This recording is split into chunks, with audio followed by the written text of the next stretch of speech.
और अगर last class में देखो हमने क्या किया था, एसी जनरेटर कर लिया। ठीक है, एसी जनरेटर के बाद अब हम स्टार्ट कर रहे हैं एसी। ठीक है, फोर्थ यूनिट का पार्ट है हमारे पास एसी, या फिर बोल लो अल्टरनेटिंग करंट। ठीक है, क्या अल्टरनेटिंग करंट, तो ये हम स्टार्ट करने जा रहे हैं अल्टरनेटिंग करंट। ठीक है, तो देखिए आपके पास सबसे पहले अल्टरनेटिंग करंट या अल्टरनेटिंग वोल्टेज किसको बोलते हैं। तो वैसे तो एसी जनरेटर में ही हमने इसकी डेफिनेशन दे ली थी, पर फिर से एक बार कर लेते हैं यहाँ पर।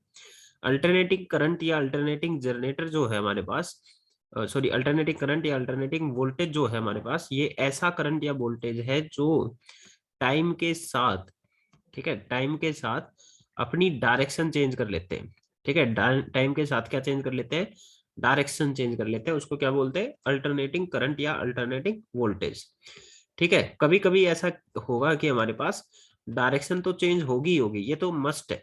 ठीक है, डायरेक्शन का चेंज होना ये हमारे पास इंपॉर्टेंट पॉइंट है कि यही चेंज होनी जरूरी है। डायरेक्शन के साथ साथ कभी मैग्नीट्यूड चेंज हो जाता है, कभी मैग्नीट्यूड चेंज नहीं होता, तो ये मैटर नहीं करता मैग्नीट्यूड चेंज हो रहा है या नहीं हो रहा है। ठीक है, बस डायरेक्शन का चेंज होना कंपलसरी है। ठीक है, तो ऐसा करंट या ऐसी वोल्टेज जिसमें आप अगर टाइम के साथ देखो कि 1 सेकंड बाद या 2 सेकंड बाद, इसकी कुछ देर के बाद आपके पास डायरेक्शन चेंज होती रहती है, तो आप ऐसे करंट को ये क्या बोलेंगे, अल्टरनेटिंग करंट। अभी तक जो हमने इलेक्ट्रिकल पार्ट जो पढ़ा है, जिसमें हमने बैटरी वगैरह सेल वगैरह का करंट देखा था, वो कैसा होता है, डायरेक्ट करंट। ठीक है, डायरेक्ट करंट में, डीसी करंट में हमने क्या देखा कि यहाँ पर आपके पास करंट जो है, जैसे मान लो इस तरीके से जाता है कांस्टेंट। ठीक है, 5 एम्पियर का करंट है तो 5 ही एम्पियर का करंट है, 5 वोल्ट है तो 5 ही वोल्ट है। टाइम चाहे आपके पास कुछ भी चेंज करता रहे, जितना करंट की वैल्यू है करंट उतना ही टाइम के साथ रहता है। ऐसा नहीं कि 1 सेकंड बाद 2 एम्पियर हो गया, 1 सेकंड बाद -5 हो गया, ऐसे चेंज नहीं होता उसमें। ठीक है, तो वो डायरेक्ट करंट बोला जाता है। ठीक है, तो एसी करंट की कंडीशन क्या है, एसी करंट किसको बोलते हैं, जो टाइम के साथ अपनी डायरेक्शन चेंज करे, मैग्नीट्यूड में और मे नॉट चेंज। जैसे कि फॉर एग्जांपल आपसे पूछा जाए कि क्या ये आपके पास इस ये एक एसी करंट है, क्या ये एक एसी करंट है। ठीक है, यहाँ पर हम करंट ले रहे हैं और यहाँ पर हम टाइम दिखा रहे हैं। ठीक है, क्या आपके पास ये एक एसी करंट है। ठीक है, यहाँ पर करंट ले रहे हैं या वोल्टेज ले रहे हैं, यहाँ पर आपके पास टाइम दिखा रहे हैं। क्या आपके पास ये जो सिग्नल दिखा रहा हूं मैं इस तरीके से, यहाँ पर ऐसे, क्या ये आपके पास एसी करंट है या वोल्टेज है, यहाँ पे मान लो वोल्टेज है, यहाँ पर टाइम है। ठीक है, और क्या ये भी आपके पास एसी वोल्टेज या एसी करंट है। तो देखिए चेक करते हैं, सबसे पहले इस वाले पार्ट को चेक करते हैं। इसमें क्या हमारे पास, मान लो यहाँ पर करंट की वैल्यू 5 एम्पियर है, तो यहाँ पर कितनी होगी, 4 एम्पियर। यहाँ पे कितनी होगी, 3 एम्पियर। यहाँ पे कितनी होगी, 0 एम्पियर। इससे नीचे -1, -2, -3, -5। ठीक है, तो करंट कभी पॉजिटिव हो रहा है, कभी नेगेटिव हो रहा है। ऊपर पॉजिटिव हो रहा है, यहाँ तक पॉजिटिव रहता है और फिर नेगेटिव हो जाता है। तो मतलब कि करंट जो है एक बार इस डायरेक्शन में जा रहा है, फिर ये कम होता होता होता फिर दूसरी डायरेक्शन में जा रहा है। तो यहाँ पर क्या हो रहा है, डायरेक्शन चेंज हो रही है। डायरेक्शन चेंज होना ही क्या है, हमारे पास अल्टरनेटिंग करंट की पहचान है। तो yes, this is alternating current. इस वाले में भी क्या है, आपके पास पॉजिटिव में भी है और नेगेटिव में भी है, इसका मतलब डायरेक्शन चेंज हो रही है। डायरेक्शन चेंज होगी तो yes, this is also alternating current. इस वाले में देखो मैग्नीट्यूड तो चेंज हो रहा है, कभी 5, कभी 4, कभी 3, कभी 0, पर नेगेटिव में नहीं गया आपके पास एक बार भी। 5 4 3 0, 5 4 3 0, ऐसा ही है। तो इसमें आपके पास ओनली मैग्नीट्यूड चेंज हो रहा है, डायरेक्शन इज नॉट चेंजिंग, तो ये हमारे पास अल्टरनेटिंग करंट नहीं है। ठीक है, this is not the example of alternating current. ये एक्चुअली में ये दोनों आपके पास डिजिटल सिग्नल है, एक्चुअली में इस पे यहाँ से कंपेयर नहीं करा जा सकता। डिजिटल और एनालॉग सिग्नल इनको बोला जाता है। तो ये हम लॉजिक गेट्स में पढ़ा करते थे। लॉजिक गेट्स इस साल सिलेबस में नहीं हमारे पास। ठीक है, पर इसमें भी ये जैसे 5 वोल्ट है या 0 है, या 5 वोल्ट है या 0 है, नेगेटिव में नहीं जा रहा, तो इसको भी हम एसी नहीं बोल सकते। ठीक है, अल्टरनेटिंग करंट नहीं है ये हमारे पास। ओके, ठीक है। हालांकि इसमें चेंज हो रहा है, पर ये थोड़े अलग टाइप के सिग्नल होते हैं, ये डिजिटल सिग्नल्स होते हैं, तो इनमें हम वैसी बातें नहीं बोलते। डिजिटल और एनालॉग का अलग कंपैरिजन होता है। तो जनरली इस टाइप के हम देखा हमने कि कौन सा आपके पास है और कौन सा आपके पास अल्टरनेटिंग करंट नहीं है। ठीक है, आई होप आपको ये तो क्लियर हो गया कि अल्टरनेटिंग करंट क्या होता है। अब मैं इसको रब कर रहा हूँ, इसको उतारना है तो आप स्क्रीनशॉट ले लो या उतार लो, जैसे भी है।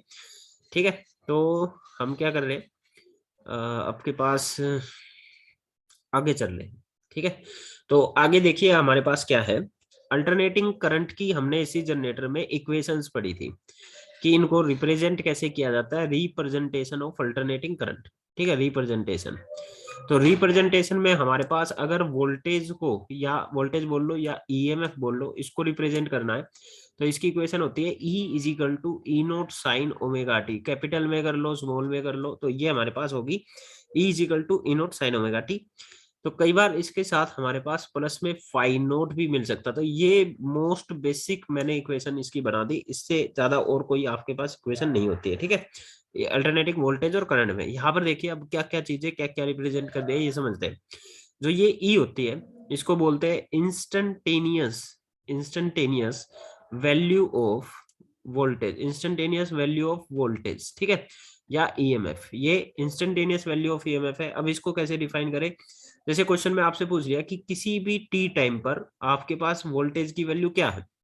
ठीक है, किसी टी टाइम पर वोल्टेज या ईएमएफ की वैल्यू क्या है, वो किससे पता चलेगी आपको, इससे। ठीक है, मान लो आपके पास इस तरीके से मैं रिप्रेजेंट करता हूँ अल्टरनेटिंग ईएमएफ को, तो आपके पास ये तो अलग अलग टाइम पे अलग अलग है ना, तो किसी भी पर्टिकुलर टाइम पे मैंने सीधा आपको ये बोल दिया कि 2 सेकंड पे बता दो कि ईएमएफ कितना है, तो उस टाइम पे कौन सी वैल्यू निकलती है, इंस्टेंटेनियस, उसी इंस्टेंट पे जो वोल्टेज की वैल्यू है वो निकलेगी, राइट।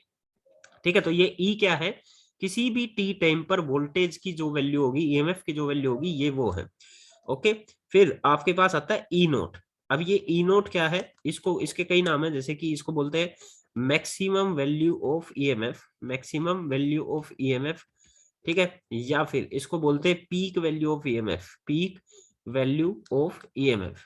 ठीक है, तो हमारे पास जो वोल्टेज वेरी कर रही है, तो उस वेरिएशन में सबसे ज्यादा वैल्यू उसकी कितनी रही होगी ईएमएफ की, उसको क्या बोलते हैं, ई नोट। तो ये जो साइन या कोस के आगे जो लिखा होगा, ये आपके पास वोल्टेज की मैक्सिमम वैल्यू होती है। जैसे इधर आपके पास वोल्टेज ऐसे वेरी कर रही है, तो यहाँ पर देखिए, यहाँ पर 0 1 2 3 4 5, उसके बाद 4 3 2, तो सबसे ज्यादा किधर है, ये। तो जो ये सबसे ज्यादा मैक्सिमम वैल्यू है, यही आपके पास ई नोट कहलाता है। ठीक है, तो ई नोट क्या है, मैक्सिमम वैल्यू ऑफ करंट या वोल्टेज, या पीक वैल्यू ऑफ करंट या वोल्टेज। ठीक है, अब जो ये हमारे पास इधर omega T plus phi nought है, इसको omega T plus phi nought, इसको क्या बोला जाता है, टोटल फेज। इसको क्या बोला जाता है, टोटल फेज।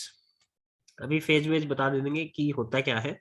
इसमें जो फाई नोट है, इस फाई नोट को बोला जाता है इनिशियल फेज। इसको क्या बोला जाता है, इनिशियल फेज। फेज का कंसेप्ट अभी हम थोड़ी देर में देख लेंगे, क्योंकि फेज वेज हमने पढ़ने हैं, इसलिए मैंने इसका इंट्रोडक्शन आपके पास किया। तो फाई नोट को बोला जाता है initial phase, omega T plus phi nought दोनों को मिला के बोला जाता है टोटल फेज। अब ये फेज क्या होता है क्या नहीं होता है, इसको बाद में देखेंगे, अभी हम रिप्रेजेंटेशन देख रहे हैं सब कुछ की कौन सी चीज क्या क्या है। अब बच गया इसमें ओमेगा टी, तो टाइम है हमारे पास, ओमेगा बच गया। ओमेगा को क्या बोलते हैं, एंगुलर फ्रीक्वेंसी। ठीक है, ओमेगा को क्या बोलते हैं, एंगुलर फ्रीक्वेंसी।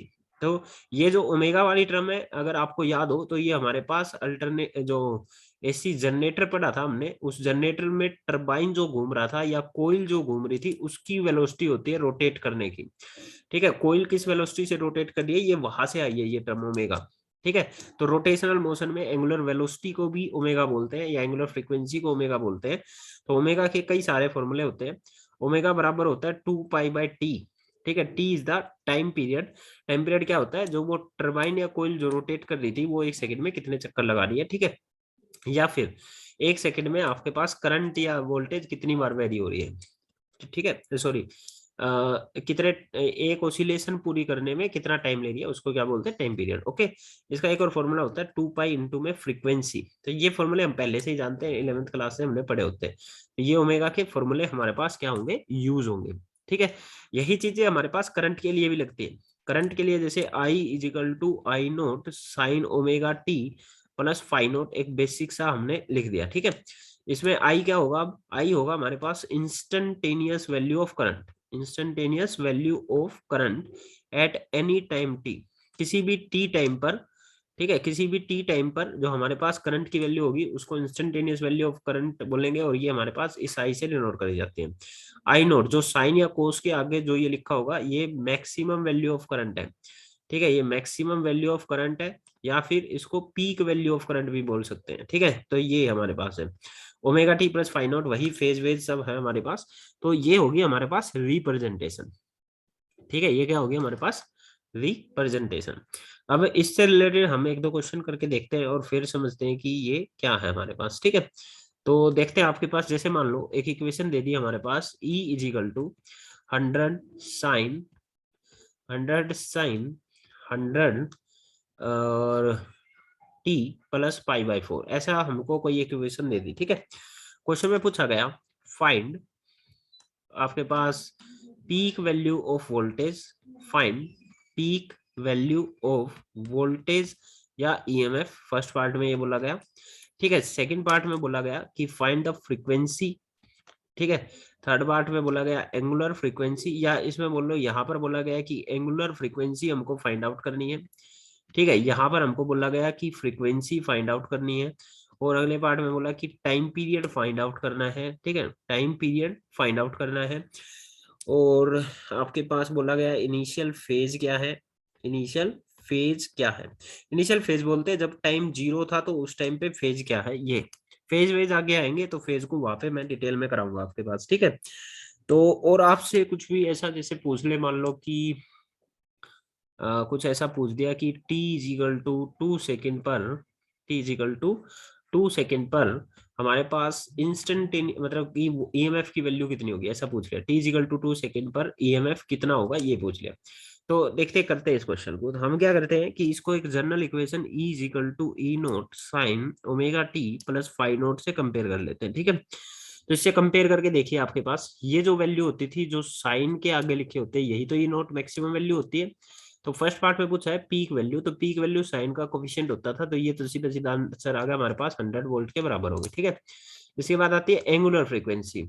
तो यहाँ पे टी के जो यहाँ पे लगा रहता है इसी को बोला जाता है एंगुलर फ्रीक्वेंसी। टी का कोफिशिएंट, टी का कोफिशिएंट हमारे पास 100 है, तो 100 रेडियन पर सेकेंड हमारे पास, रेडियन पर सेकेंड इसकी यूनिट होती है, तो ये हमारे पास आ गई एंगुलर फ्रीक्वेंसी। ठीक है, तो अगले पार्ट में पूछा है फ्रीक्वेंसी, नॉर्मल फ्रीक्वेंसी। तो जो एंगुलर फ्रीक्वेंसी ओमेगा थी ये आ गई हमारे पास 100 के बराबर। ओमेगा का एक फॉर्मूला था 2 pi into F is equal to 100, तो फ्रीक्वेंसी आ गई 100/2 पाई के बराबर। ठीक है, दैट इज इक्वल टू 50/पाई के बराबर। ओके, तो फ्रीक्वेंसी आ गई हमारे पास 50/पाई। चाहो तो आप इसको और भी सोल्व कर सकते हैं, हर्ट्स में ये यूनिट होती है हमारे पास।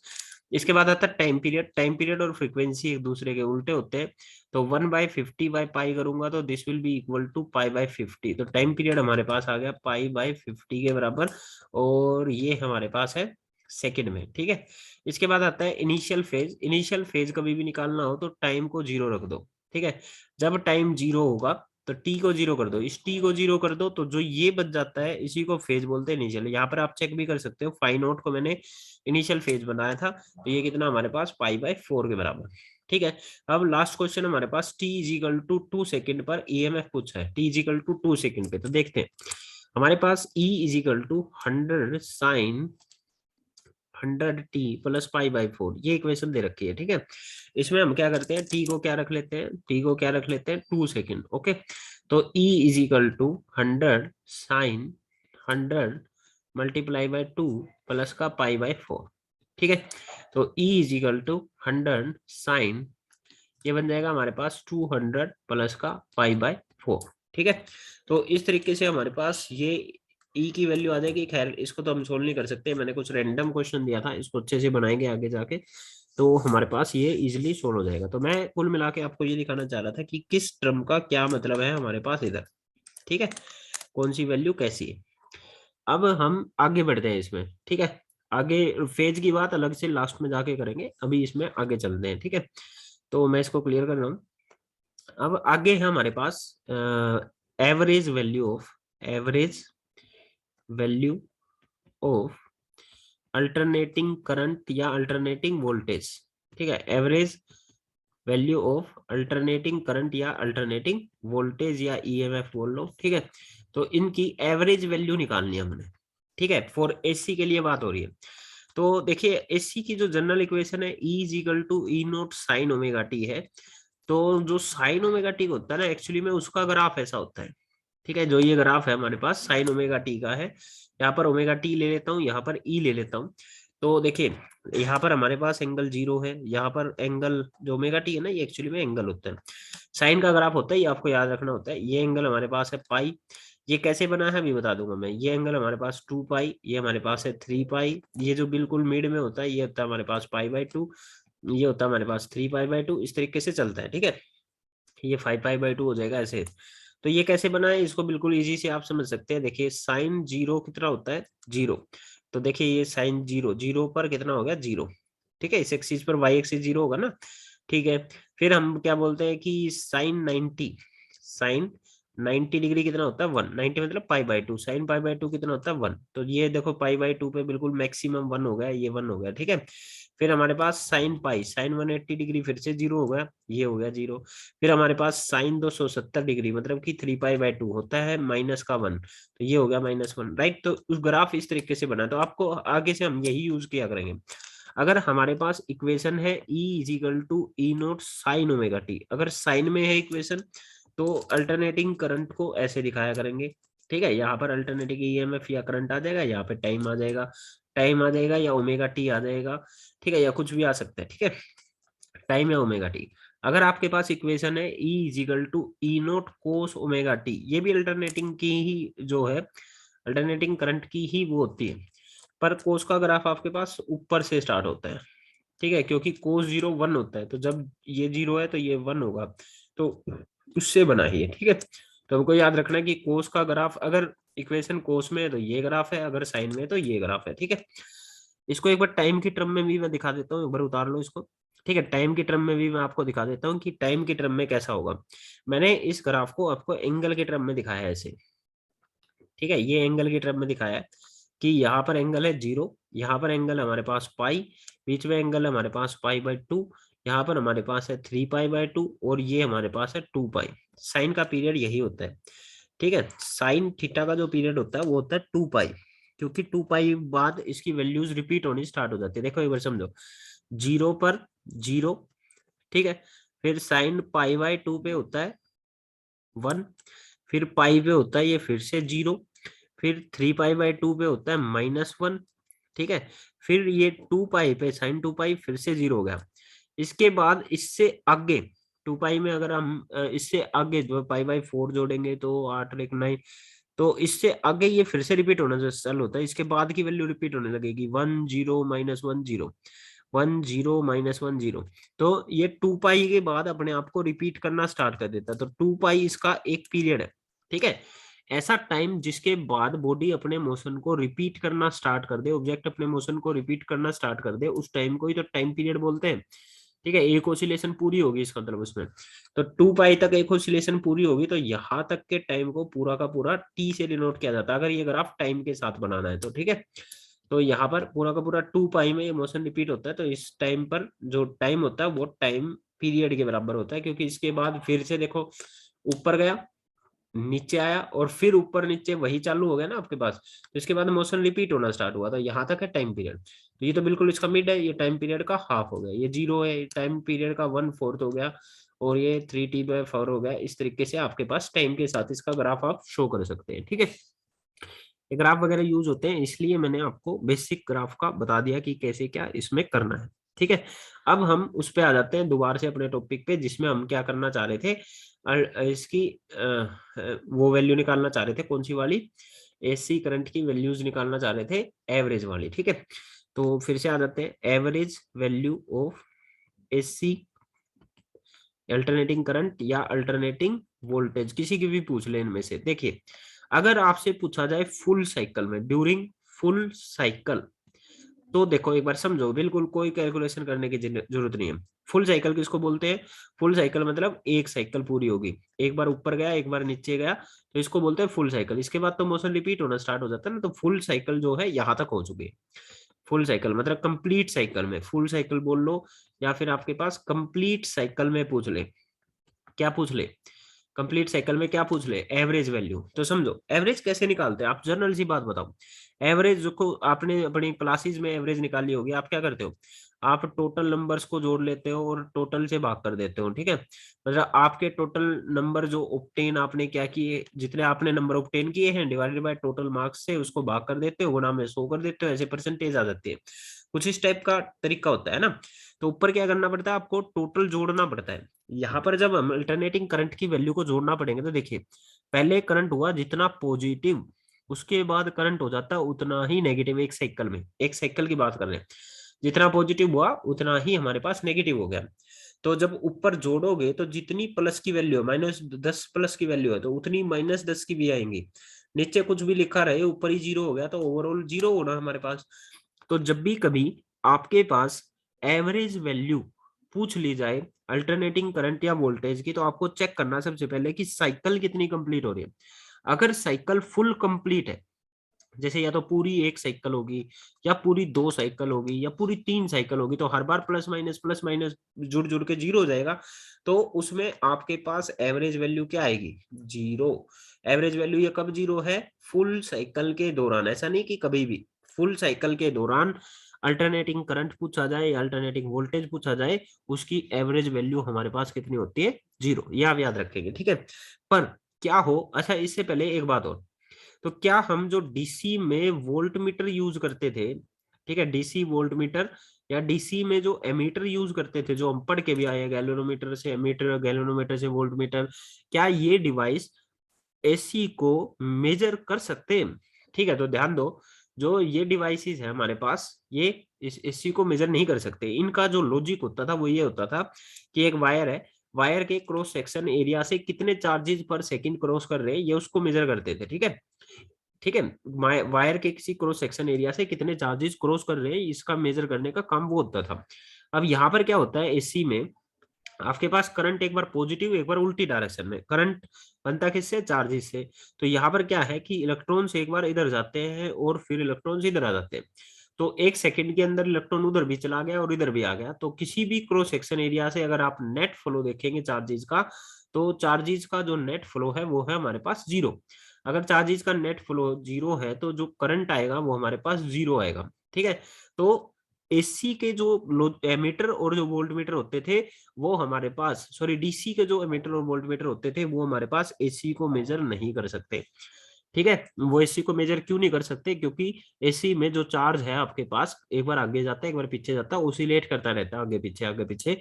तो किसी भी क्रॉस सेक्शन एरिया से एक्चुअली में नेट चार्ज का फ्लो आप देखेंगे तो वो जीरो मिलेगा आपको एक सेकंड के अंदर, ठीक है। तो वो डिवाइस इसको मेजर ही नहीं कर पाएंगे, rate of flow of charge को मेजर ही नहीं कर पाएंगे एसी में। और यहाँ से दिख भी रही है हमको एवरेज वैल्यू जीरो है। हमारे पास डीसी एमीटर या वोल्टमीटर एवरेज वैल्यू मेजर करते हैं, इसलिए यहाँ पर हमारे पास क्या आ रहा है, उनकी जीरो आ रहा है, ठीक है। क्या आ रही है? वैल्यू जीरो आ रही है। पर अगर फुल साइकिल में ना पूछा जाए एवरेज वैल्यू, फुल साइकिल में ना पूछ के आपसे हाफ साइकिल में पूछ ले, 3/2 साइकिल, 3/2 टी साइकिल में पूछ ले, तब क्या होगा? तब तो वैल्यू होगी ना। अभी तो आपने लॉजिक लगा दिया जितना प्लस उतना माइनस जीरो। पर क्या होता कि इतने ही पार्ट में पूछ लू, या तो सारी प्लस वैल्यू है, प्लस प्लस प्लस जुड़ के कभी तो जीरो नहीं देंगे आपके पास, है ना। तो यहाँ पर जीरो वैल्यू नहीं आएगी। तो यहाँ पर कुछ ना कुछ एवरेज वैल्यू बनेगी, वो हम निकाल लेते हैं। हालांकि ये सिलेबस में नहीं है, ठीक है, फिर भी मैं करा देता हूँ आपको, ठीक है। ओके, तो हम क्या कर देते हैं, average value of, this is not in syllabus, ठीक है, average value of AC in half cycle, ठीक है, इन हाफ साइकिल। तो हाफ साइकिल में हम एवरेज वैल्यू ऑफ एसी निकालने जा रहे हैं, ठीक है। इसके पीछे लॉजिक क्या है समझते हैं, इसकी डेफिनेशन की कैसे आपने इसको डिफाइन करना है। तो इसकी डेफिनेशन क्या है समझो। हमने क्या किया, एक डीसी सोर्स ले लिया, एक बैटरी ले ली, और इस डीसी सोर्स को एक रेजिस्टेंस आर से हमने कनेक्ट कर दिया, ठीक है, या एक कंडक्टर आर से या किसी चीज से कनेक्ट कर दिया, ठीक है। ओके, तो हमने क्या किया, कुछ टाइम के लिए, जैसे हमारे पास T/2 टाइम है, हम हाफ टाइम में निकाल रहे हैं, तो T/2 टाइम के लिए इस कंडक्टर में से कितने चार्ज फ्लो करें वो मेजर कर लिए, ठीक है। हमने क्या मेजर किया, डीसी वोल्टेज लगाई और एक रजिस्टर लिया, उसमें T/2 टाइम के लिए हमने करंट को ऑन किया, तो हमने क्या मेजर कर लिया कि इसमें से कितने चार्ज फ्लो किए, ये मेजर कर लिया। अब हमने क्या किया, वही रजिस्टर लिया, ठीक है, और उसमें हमने एक एसी सोर्स लगा लिया जिसकी एवरेज वैल्यू हमको निकालनी है, वो एसी सोर्स कनेक्ट कर दिया। इस एसी सोर्स को भी हमने T/2 टाइम के लिए ही ऑन किया, ठीक है। इसने भी कुछ चार्ज फ्लो किए होंगे, इसमें भी चार्ज फ्लो किए होंगे, और इसमें भी चार्ज फ्लो किए होंगे, राइट। अब ध्यान से सुनना, इसमें मान लो कि एक सेकंड, मतलब इतने टाइम में T/2 सेकंड में, T/2 में जीरो नहीं होंगे, फुल साइकिल में होता था जीरो, क्योंकि एक उधर गया एक इधर गया, ये फुल साइकिल में ऐसा हो जाता था, इसलिए जीरो आ जाता था। अब हम फुल साइकिल नहीं ले रहे, फुल साइकिल नहीं ले रहे, तो t/2 टाइम में क्या हुआ होगा, कुछ चार्ज तो गए होंगे, डेफिनेटली कुछ चार्ज गए होंगे। मान लो 100 कूलम का चार्ज चला गया, मान लो फॉर एग्जाम्पल, और यहाँ पर वो चार्ज गया मान लो बिल्कुल 50 कूलम का। ठीक है, ये दोनों इक्वल नहीं है। हमने क्या किया, इस डीसी की वैल्यू को चेंज करना स्टार्ट किया, हमने डीसी को इंक्रीज करना स्टार्ट किया। इसको इंक्रीज करते करते सॉरी, इंक्रीज करते करते देखा हमने कि t/2 टाइम में 60 गुलाम जाने लग गया, अभी भी बराबर नहीं है। हमने और इंक्रीज किया, हमने देखा कि अब 80 जाने लगा, और इंक्रीज करा, अब जाने लगा 99, और इंक्रीज किया 100 जाने लगा। तो डीसी वोल्टेज की कभी तो एक ऐसी वैल्यू होगी जो इस रजिस्टर में उतने ही टाइम में उतनी ही चार्जेस को फ्लो करा देगा जितना एसी उस रजिस्टर में t/2 टाइम में करा रही है। ठीक है, तो डीसी वोल्टेज की वो वैल्यू, डीसी वोल्टेज को स्टेडी वोल्टेज भी बोलते हैं, तो डीसी वोल्टेज की वो वैल्यू जो किसी रजिस्टर में उतने ही टाइम में उतना ही चार्ज फ्लो करवा रही है जितना कि एसी उस रजिस्टर में सेम टाइम में करा रही है, तो डीसी वोल्टेज की उस वैल्यू को एसी की एवरेज वैल्यू बोल दूंगा। ठीक है, तो डीसी को मेजर करना इजी होता है, डीसी को मीटर पे मीटर से तुरंत मेजर कर लेते हैं। सॉरी, तो डीसी हमारे पास इजीली मेजर हो जाएगी और उससे हम इसकी एवरेज वैल्यू पता चल जाएगी। ठीक है, तो इसकी डेफिनेशन मेरे ख्याल से आपको समझ में आ गई होगी। तो कैसे डिफाइन करा गया, it is that value of steady current, steady current या डीसी करंट आप बोल सकते हो। ठीक है, it is that value of steady current, चलो हम डीसी पहले वोल्टेज निकाल रहे तो स्टेडी करंट या वोल्टेज लिख लेते हैं। एवरेज वैल्यू ऑफ वोल्टेज निकाल रहे हो तो इसको वोल्टेज लिखो, करंट निकाल रहे हो तो करंट निकालो। ठीक है, it is that value of steady voltage which will which will flow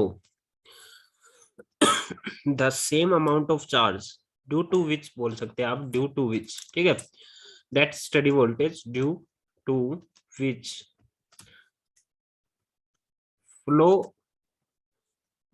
due to which the same amount of charge will flow, due to which the same amount of charge will flow in a given resistor, in a given resistor as due to AC voltage या current, जो भी जिसकी average value निकालनी है वो बात आ जाएगी यहाँ पे। ठीक है, करंट निकालो तो करंट, वोल्टेज निकालो तो वोल्टेज, एसटी इधर है। ठीक है, as due to AC voltage या current in the same register in same time, in same register in same time. तो मैंने ये जो समझाया था ना आपको वो बात यहाँ पे लिख दी है। ठीक है, ओके।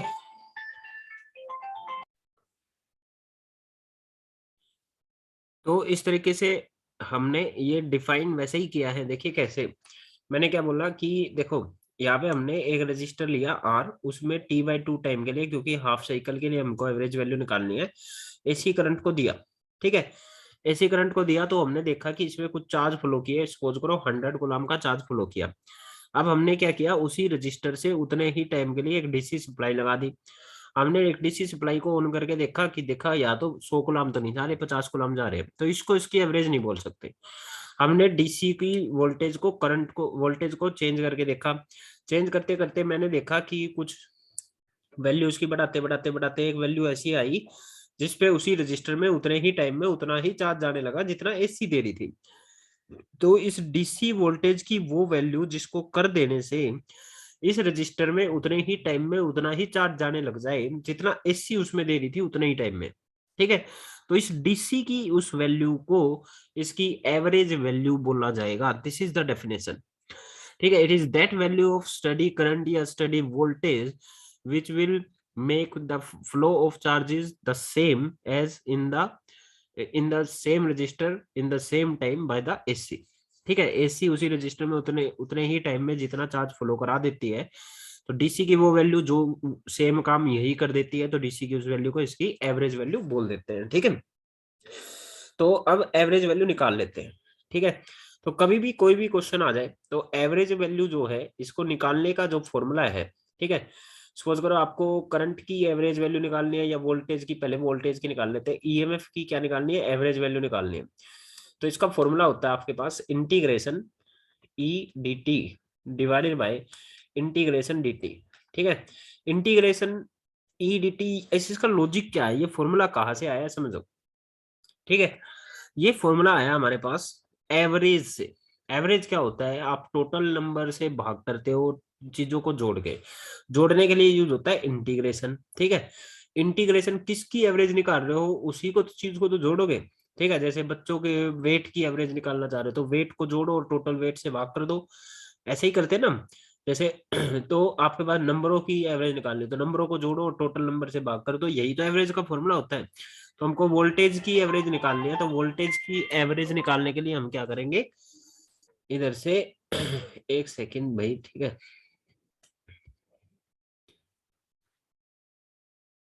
तो मैं ये कह रहा था कि इसके पीछे का लॉजिक एक्चुअली में एवरेज वैल्यू से लिया गया है। जैसे मार्क्स का एवरेज लेना है तो टोटल मार्क्स को जोड़ो, टोटल से भाग कर दो। तो इसी तरीके से हमको अगर ईएमएफ या वोल्टेज की एवरेज लेनी है तो क्या करेंगे, वोल्टेज लिखी, वोल्टेज जिस जिस तरीके से वेरी करे, जैसे नंबर अलग अलग तरीके से वेरी करते हैं तो उनकी वेरिएशंस को जोड़ोगे ना आप। ठीक है, जैसे आपके पास वेट अलग अलग का अलग अलग है तो उनकी वेरिएशंस को जोड़ोगे ना, या एक ही का वेट जोड़ दोगे, एक का थोड़ी जोड़ोगे, जो वेरिएशन है उनको जोड़ते हो। तो हमने ईएमएफ लिखा और ये वेरी करता है टाइम के साथ, टाइम के साथ अलग अलग डायरेक्शन आ रही थी ना आपके पास, अलग अलग वैल्यूज आ रही थी। तो हमने dt के साथ इसकी मल्टीप्लाई की क्योंकि ये टाइम के साथ वेरी कर रहा था। ठीक है, इंटीग्रेशन क्या करता है, उस वेरिएशंस को जोड़ता है, इंटीग्रेशन का मतलब जोड़ना ही होता है। ठीक है, कंटिन्यूअस सम जोड़ दिया, नीचे वेरिएशंस का टोटल सम, ये नीचे टोटल लिखते हैं तो dt ये आपको टोटल सम दे देगी। तो ये हो जाएगा एवरेज वैल्यू ऑफ ईएमएफ निकालने का फॉर्मूला। किसी भी कहीं भी क्वेश्चन में एवरेज दे दे, किसी भी चीज की एवरेज दे दे, यही फॉर्मूला होता है। ठीक है, अगर आपके पास करंट की एवरेज दी होती तो समझो यहाँ पे आपके पास करंट की वेरिएशंस लिखते, क्योंकि करंट भी टाइम के साथ चेंज होता है, तो करंट को टाइम से मल्टीप्लाई किया और जोड़ने के लिए इंटीग्रेशन कर दिया डिवाइडेड बाय टोटल से, तो ये हो गया आपके पास dt। अब जस्ट इसमें लिमिट रहेगी, क्योंकि हमारे क्वेश्चन में हमको सिर्फ हाफ साइकिल में निकालनी है, तो 0 से t/2, 0 से t/2 यहाँ पे लिमिट्स आएंगी, 0 से t/2, 0 से t/2 यहाँ पर लिमिट्स आएंगी। ठीक है, आपको इसके लिए इंटीग्रेशन वाला लेक्चर मेरा देखना पड़ेगा। ठीक है, अगर पहले से आपको क्लियर है जो मैंने करवाया था तो अच्छी बात है। ठीक है, अदरवाइज यहाँ पे यूज होगा। तो ये इसका फॉर्मूला हो गया। अगर आप यहाँ से 0 से फुल साइकिल रख देते हो, फुल टी टाइम रख दोगे ना, तो आंसर 0 आएगा, क्योंकि 0 से t साइकिल ये तो फुल साइकिल हो जाएगी। फुल साइकिल में मैं पहले ही बता चुका हूँ आंसर आपके पास 0 आना है, तो इसलिए 0 से t में फुल साइकिल में आपको ऑलरेडी याद होना चाहिए कि यहाँ पे तो आंसर 0 आएगा। ठीक है, तो अब हम क्या करते हैं, एक चीज की एवरेज वैल्यू मैं निकाल के दे देता हूँ, ये सिलेबस में नहीं है, एवरेज वैल्यू, मीन वैल्यू और एवरेज वैल्यू सिलेबस में नहीं है। हाँ, इसके अगला जो टॉपिक है रूट मीन स्क्वायर वैल्यू, उसको पढ़ने के लिए इस फॉर्मूले को बताना जरूरी था। ठीक है, वो मैं करवाऊंगा अच्छे से। ठीक है, तो वो आपको करना है, इसको आप लीव कर सकते हो, फिर भी इसको देखना जरूर। ठीक है, तो मैं करा देता हूँ आपके पास, जैसे कि एवरेज वैल्यू ऑफ वोल्टेज ही करा देता हूँ। एवरेज वैल्यू, एवरेज वैल्यू को मीन वैल्यू भी बोलते हैं भाई, कभी आप बोलो कि बुक में और कुछ था। तो एवरेज वैल्यू या mean value of alternating voltage, alternating voltage ये मैं आपको करा देता हूँ for half cycle, for half cycle ये करा देता हूँ। ठीक है, चलिए सबसे पहले आपको इसकी डेफिनेशन लिखनी है। डेफिनेशन में वही है, it is that value of steady voltage which will produces the same amount of charges as that by AC in the same register in same interval of time. ठीक है, वो जो मैंने लिखवाया था वही लिख देना, या आप बुक से इसको चेक कर सकते हैं। तो करते हम सीधा सीधा, आपके पास एवरेज वैल्यू ऑफ वोल्टेज निकालने का फॉर्मूला अभी अभी हमने पढ़ा था, इंटीग्रेशन ई डी टी। ई हमारे पास क्या है, वोल्टेज है, divided by D T. Time की लिमिट है 0 से t/2, क्योंकि हाफ साइकिल में ही हम देख रहे हैं क्वेश्चन में, वो हाफ के अलावा कोई भी साइकिल दे सकते हैं, आपको टाइम उसी के अकॉर्डिंग रखना है।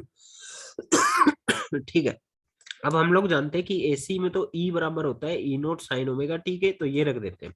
तो E average will be equal to integration 0 से t/2, ई की जगह मैंने रखा E note sine omega T D T divided by, ठीक है, डिवाइड में क्या है 0 से t/2 dt। ओके, ई नोट तो कांस्टेंट है, कांस्टेंट चीजें इंटीग्रेशन से बाहर आ जाती है, तो मैं यहाँ से आगे यहाँ पे लिख रहा हूँ, this will be equal to E nought बाहर आ जाएगा 0 से t/2, अंदर बचता है sine omega T D T divided by 0 से t/2 dt। ठीक है। इसके बाद मैं यहाँ पे लिख रहा हूँ this will be equal to E nought. अब इंटीग्रेशन करते हैं sine omega T. Sine omega T का इंटीग्रेशन होता है माइनस का कोस ओमेगा टी डिवाइड में ये टी का कोफिशिएंट ओमेगा, ठीक है, 0 से t/2। साइन का होता है भाई माइनस का कोस ओमेगा टी, और जो एंगल में टी के आगे लिखा होगा वो डिवाइड में आ जाता है, ठीक है।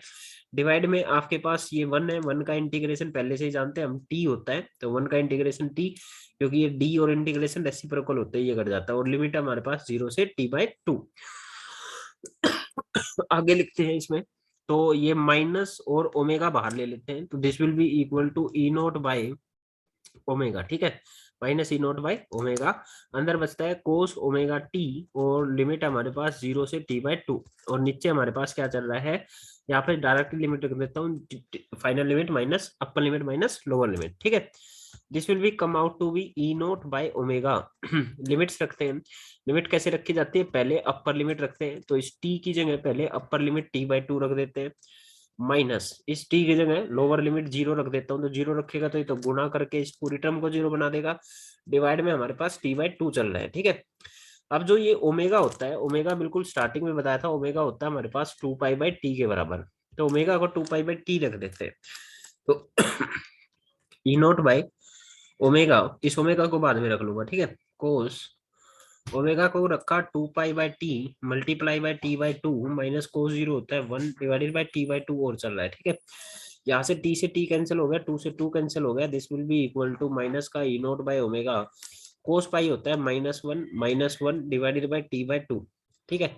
This will be come out to be minus -1 -2 हो जाएगा, माइनस माइनस प्लस हो जाएगा, तो +2 e note by omega into में t, और 2 ऊपर चला गया, this will be equal to 4 e note by omega t. Omega को क्या लिख सकते हैं, 2π/t इनटू में t, t से t कैंसिल हो गया, 2 दूनी 4, तो ये आ गया हमारे पास 2 ई नोट बाय पाई, ठीक है। तो 2/π times of E naught, this will be the average value, ठीक है। ये एवरेज वैल्यू होगी हाफ साइकिल में 2/π ऑफ ई नोट, और ये होती है हमारे पास 0.637% के बराबर, मतलब कि 63.7% के बराबर, ठीक है। तो ये इस तरीके से आप एवरेज वैल्यू निकाल सकते हो, ये हमारे पास सिलेबस में नहीं है। इसके बाद हम करेंगे रूट मीन स्क्वायर वैल्यू, ठीक है, तो वो देखते हैं कैसे करेंगे। तो इस तरीके से हमने क्या देखा कि average value of alternating voltage 63.7% I of maximum voltage. Maximum value से 63.7% हमारे पास कम होती है, या फिर बोल लो 2/π टाइम्स कम होती है हमारे पास average value of alternating voltage for half cycle. Full cycle के लिए आंसर 0 है, हाफ साइकिल के लिए इतना। जब आप करंट के लिए निकालोगे तो करंट का भी सेम आंसर आता है, ठीक है। ये मैक्सिमम करंट का 2/π टाइम्स होता है, मतलब कि 63.7% ही होता है, तो आप करंट के लिए निकाल सकते हो। ये आपके पास एक्स्ट्रा इन्फॉर्मेशन थी, ये सिलेबस में नहीं है, मैं फिर से बता रहा हूँ, ठीक है। ओके, इसके बाद हम करेंगे रूट मीन स्क्वायर वैल्यू।